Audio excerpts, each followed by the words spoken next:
Hi, so today I'm gonna make two videos for you, and hopefully they're the last videos on these two properties. I'm at the carriage house. You can see here in the background. I'm gonna walk through it with you, tell you my thoughts on the finished product here. We see that the contractor did finally finish this and had some good news. We actually rented the unit out, and it's actually gonna be rented. They're moving in, I believe, day after tomorrow, on Friday. Today's Wednesday.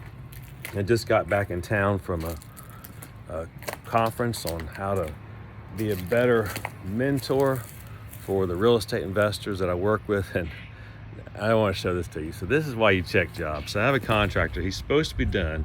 What he did is he finished painting when you first walked up, but notice what he has not done. He has not finished painting any of this. I don't know if you can see it up there, the fascia soffit. That's not painted. And we got, as I walk down here, we got wood down there that's not painted. And this tenant is supposed to move in 2 days. Now, I guess the tenant doesn't care as long as he gets it, but he was supposed to have this done. So I've made a couple of videos about this contractor. He's been very frustrating. And this is probably the second house he's done for me. And he actually does some maintenance on the rentals that I have with this rental company. But overall, just a frustrating experience, you know. And it's not that he's a bad contractor. He just gets pulled off and he doesn't stay on the job. So that's frustrating. If you have a contractor that does stay on the job, you notice here, he hasn't painted that window. So a lot of the wood, he just hasn't finished it. He finished the paint when you walk up, because that's what I really got on him about. He's got to fix that up there. You can see that. So that's one of the tough parts of this business as contractors. Finding the deals, not too bad. There's some competition, but not too bad.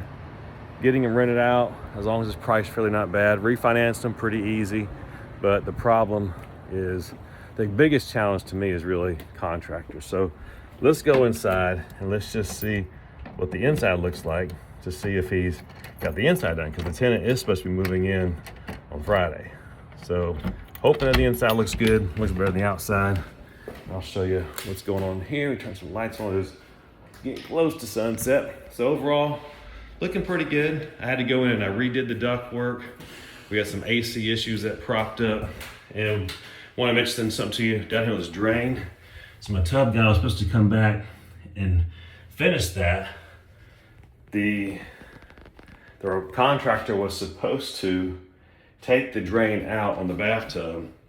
So when the refinish guy on the tub came in to do his thing, it would be out so he could finish the whole thing. But the contractor didn't take it out, and as a result, we got a ring right there at the base of the drain. So it's kind of a problem because it doesn't look good. It doesn't look terrible. It doesn't stand out terrible, but it doesn't look great. Our kitchen, can let you see the finished product here. Push the door shut. Looks pretty good. Looks pretty good. So we got to fix that little issue down there. Got a new stove in here. So that looks good. Countertops turned out great. So that's all great. Walk you through the rest of the house here as I look at it with you. That looks good. And if you remember in a couple of videos back, as I was going down the stairs or coming up the stairs, I noticed that termites had gotten in this baseboard right here. So I actually asked the contractor to get that, and he did. He stained it. Looks pretty good. Matches pretty good with the old wood. So that looks good. I'm happy with that. So happy he got that. Let's get downstairs. I know the video is a little bit darker because later in the day. I'll turn some lights on here for you. This is all looking pretty good. Cleaned up good. And we are still waiting on this door. He says that the door company ordered the wrong size. I don't know. Maybe. He's told me so many stories about finishing that job that I don't know. So a little frustrating with the contractor. But overall, the job is finally done. It took a month longer than it should have, which means it cost me about $1,800 in carrying costs. That's about this property cost with the higher short-term fix and flip loan. And actually, I'm about to refinance this into a longer-term 30-year fixed rate. And that's what I want to talk to you about in this video. I insist on my rental properties that I get 30-year fixed rates. The one big mistake I've made in real estate and rental properties is back in the Great Recession, I had a lot of loans on one-year balloons. The interest rates are lower. It's had a lot of floating rates there. And the banks called those loans due or demanded huge principal reductions. So now in my rental properties like this one, I insist on getting a 30-year fixed rate. Just to give you the numbers, so I'll have to look at the final numbers on it. I think that the remodel ended up costing me around $35,000. I paid about $130,000 for it. So I got around $160,000 to $165,000 in it.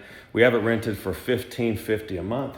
It's in an area that it will appreciate. It's a great area, close to historic downtown area, close to the ocean.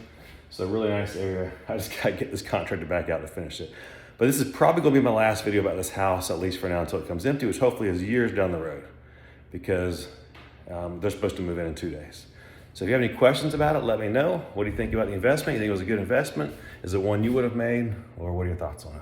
All right, I'm gonna make one more video for you. On this next house is the one I have under contract. I'm struggling to break even on. I'll fill you in on that closing and where we're at with it.